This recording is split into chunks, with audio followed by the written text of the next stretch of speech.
congratulations on the Girl from Plainville.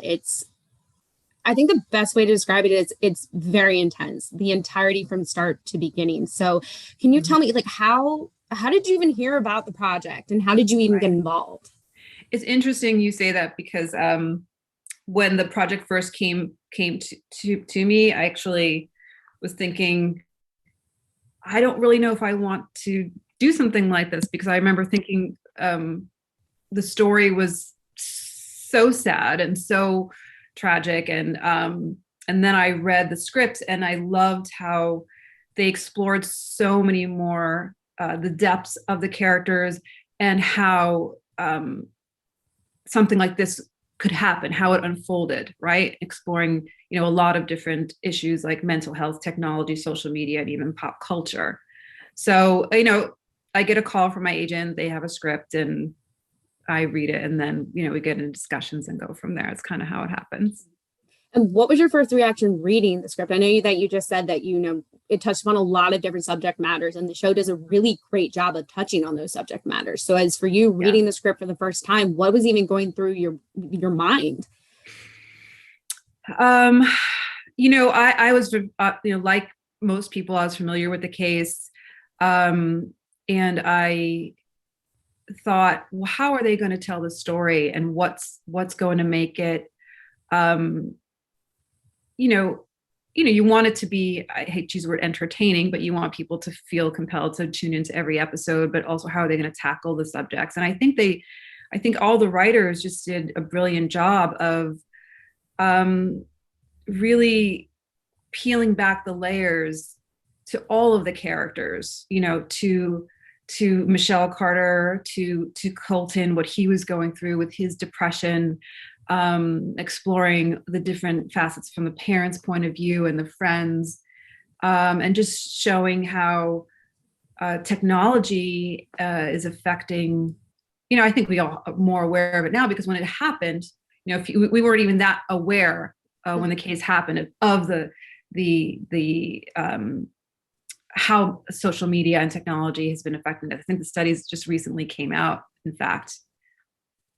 Yeah, no, and I think you touched upon a really great point. And as I was watching it, I kept thinking specifically for the parents is that not only are they being introduced to a new world when it comes to technology, but also the fact of the ability for these kids to be hiding this very important relationship between the two main characters. And I guess from your standpoint, how do you even approach that? Because like I said, like not only the loss that they feel, not knowing what's going on with their child's life, but especially for you being your character, the mother of Michelle, as the season goes on, you start to also see what else like she potentially was happening to her, the involvement that she had, and then eventually her verdict.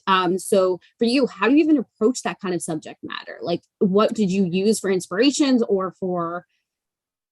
Well, for Gail Carter, unlike Coco's mom that Chloe Sevigny plays, Gail never gave any interviews. There's no information on who she is as a person. So we completely created it, what we thought this human being, this mother, might be going through, and really tried to humanize her experience rather than think, there's nothing worse than losing a child. But at the same time, it's not to equate it at all. But for Gail, I think the discovery for me, I reread the article, the Esquire article that Jesse Barron wrote, and the I Love You Now Die, the documentary, and just to familiarize myself with all of the details. But then just from a point of view as a mother, just discovering something about your child that you have, just discovering that you don't know what's going on with them, what's been going on this whole time. And there's a sense of, Gail did try to get her daughter help with her mental health issues. She felt like she was doing a good job, but I think, just feeling like, where did I fail? What did I do wrong? Like, how could I have missed this? Were there signs? Did I do enough? And I think just exploring this idea of responsibility as a parent. And I think the technology, particularly texting, with our phones and our little devices, we can, people hide behind anonymity online by posting comments that you would never say to someone's face, right? And technology is, there's the good and the bad, right? And this is the ultimate example of how technology is not good, right? Versus FaceTiming your loved one when you're halfway around the world. Mhm. And seeing how text became weaponized here in this story. Mhm.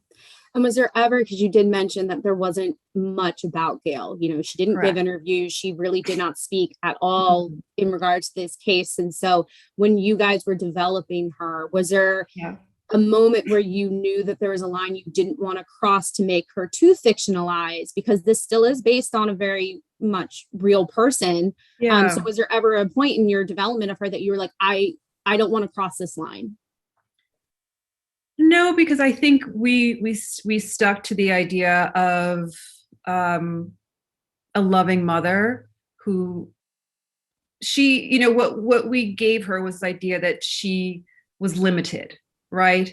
That we decided to play her as a woman who, you never really see scenes with Gail and Michelle L having, heart to heart talks or really being able to connect. And every time there's a moment to connect, there's an inability there,